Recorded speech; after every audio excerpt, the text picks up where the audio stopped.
Okay.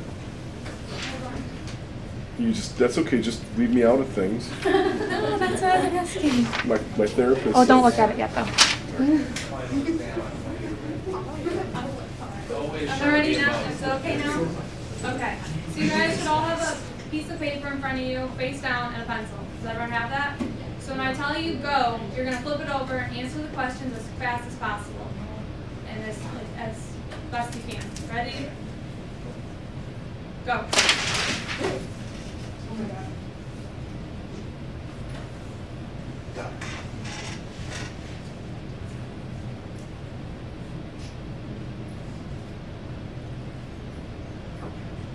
Stop. Okay, so how many of you finished? All right. Then how many of you who finished guessed on all the questions? Nobody? Well, did you guys all feel pressure that and really stressed out? Yeah. Well, this is how you might feel during the ACT. You might feel like you're guessing on the last couple minutes of the test. You might feel just like that, like, oh, I only have a minute left, I gotta fill in bubbles. Or you might feel really stressed out during the whole test.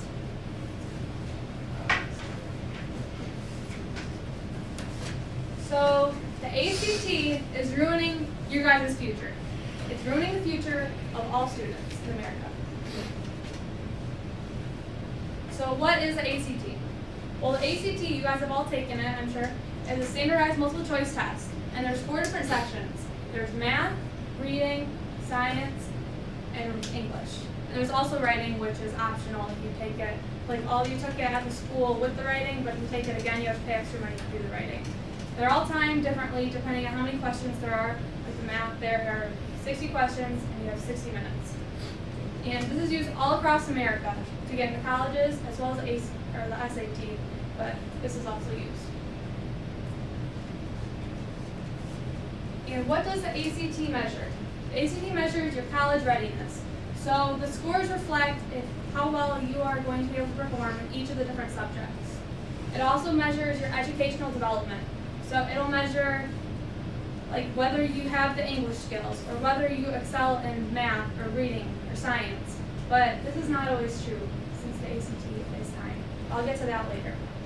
And it also measures your luck and guessing abilities. So on that day, when you take it, if you're feeling lucky that day, maybe you'll get a couple more right than the person next to you who also guessed on that question. And the ACT encourages guessing. Unlike the SAT has penalties for guessing. So if you write your answer in, you get it right, you get a point. If you don't write an answer at all, you don't get any points. And if you get the answer wrong, then you get a quarter of a point deducted from your test. So you don't want to guess. Well, the ACT is encouraging you to guess. So you're getting 3 points by guessing and getting lucky and getting questions right. That's not right. That's not right for people to be getting a higher score just because they're able to guess. So say you guess on half of the questions, and then on the other half, you narrow the answers down to 2 choices. Your score will be about a 19. Now say you guess on all the questions and you don't narrow your answers down at all. Your score will be about an 11. But say you have the test, you're able to get the right answer on half of it.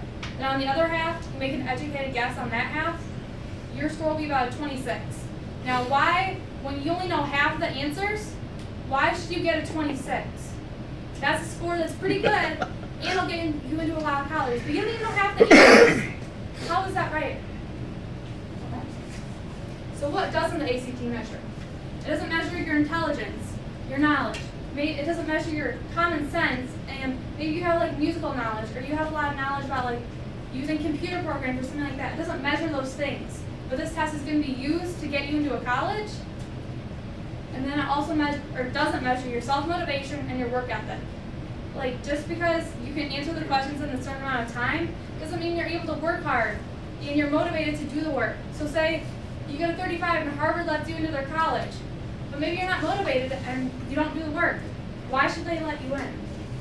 It also doesn't measure your creativity, because to be able to function in this world, you have to be creative. Think outside the box. The ACT doesn't measure anything creative. You also need to have teamwork and leadership. Maybe you're on sports teams, or maybe you're able to work well in a group. You need that for the real world, but ACT doesn't measure that. And leadership, maybe you're able to get people and talk, or maybe you're able to lead a group in an activity, but it doesn't show it at all. If you look at this picture, you can see that there's like a easel type thing, there's a globe, there's math problem, there's sports, there's science, there's everything that's good, like in your mind, but half that stuff the ACT doesn't measure, and it should. It also, most of these things up here, all of these things, these are things employers want. So colleges, why wouldn't they want them too? There's problems with the ACT today, more than what I just mentioned. Basic problems, males versus females. So females will get lower scores on the test, but they'll get higher grades. And males will get higher scores, but then get lower grades. It's an average that females will get 0.2 points lower than the males on the test. So say I have A's and B's, and I'll get a 22. Then the male, who also gets A's and B's, will get a 22.2. Now why is that? It shouldn't be any different just because you're a male or a female. The points will change from test to test. Say you take the test in May, and then you take the test again in December. Your points on each section of the test could vary from 1.5 to over 2 points.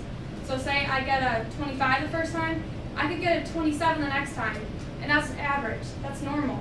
It shouldn't be normal. Like those 2 points could determine so many things about my future. So why, it shouldn't fluctuate like that.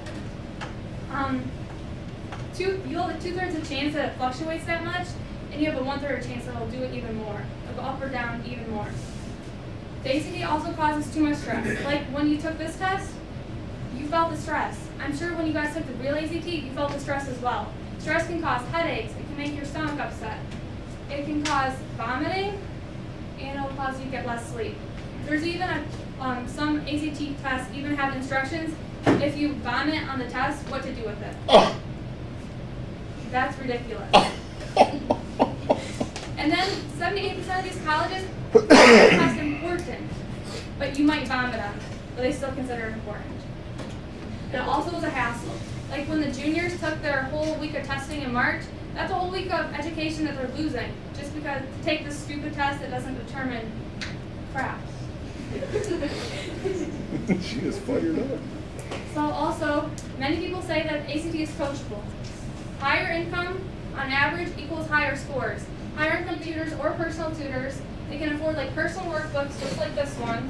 This workbook, I'm sure you guys have seen some of these, has like 5 previous ACT tests in it to practice on. There's other coaching products that the ACT themselves sell, but they don't want to admit that they will help you. They're going to affect your score compared to someone who doesn't use them. There's also special classes, just like the ones the juniors took this year. For a whole trimester, they took this class to prepare them for a test. And there's also, if you're more familiar with it, you'll get a higher score. So, what is this test affecting? It's affecting your college admissions. You can see up here, Harvard, you need a 33.5 to get in on average, and so do you for Columbia. But just because you get that score, what does it mean that you're going to be good at the work or do the work? It doesn't determine anything. What else does Harvard take into consideration, though, during the interview? Do you know? Some of the Ivy League schools, you better have a ton of community service, you better have done projects. It's amazing. That's the key to getting an interview. But when you look at what they put you through all around to see what you're about, it's amazing. Good call on that piece right there. And so does Yale and Princeton. They have 33s on average.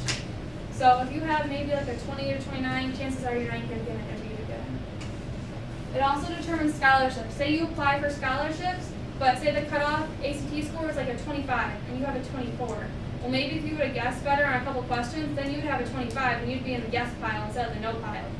Just a few, like 1 point can determine whether you might get the scholarship or you're not going to get it at all. It also determines high school honors, just like our school. This score is going to determine who's valedictorian, salutatorian, and top 10. So despite whether you have a 4.0, even though it does take into account a little bit, the ACT score also takes effect. So if you have a 4.0 but your ACT score isn't very good, you're not even going to really get honored at graduation. Take a breath, relax.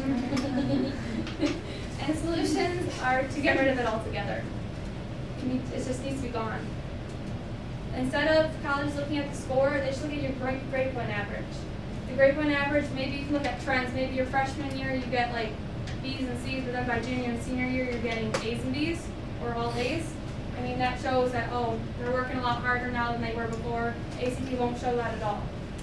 It also shows how hard you work, your self-motivation, and things like that. You can also submit a written essay, or do written essays. A lot of colleges already do. But this essay, instead of taking the writing test and having 30 minutes to do an essay, you can show them what you really can do, instead of being time limited. You can also have letters of recommendation and personal contacts. These people then could vouch for who you really are, instead of a test trying to tell the college who you are. And also, like some of the bigger schools or some of the smaller schools, they can do personal interviews. Say like they're debating between a couple of people on who to let in, interview you. You're going to learn a lot from an interview. So I like this quote said by Michelle Obama. It says, "If my future were determined by my performance on a standardized test, I won't be here. I guarantee you that." Now look at what Michelle Obama has done. She is the first lady. She graduated from Harvard Law School, and before that she graduated from Princeton with honors. She also has started national campaigns, but yet she didn't score very well on the test. So what are these tests even determining about what we can accomplish in the future and who we are? So I want you to think about this. So close your eyes. I want you to think about this. So I want you to think, mostly the juniors and seniors, mostly the seniors, but the juniors as well. Think about all the scholarships and colleges you've applied for. Think about the people who could get accepted or receive these scholarships instead of you. It might not be because of your GPA or what you've accomplished in life. And to think it might just be because of a single point on this test. It might be them instead of you, just because they're a better guesser than you. Think about that. Cool. So, thinking about that, has the ACT ruined your future yet? Yes.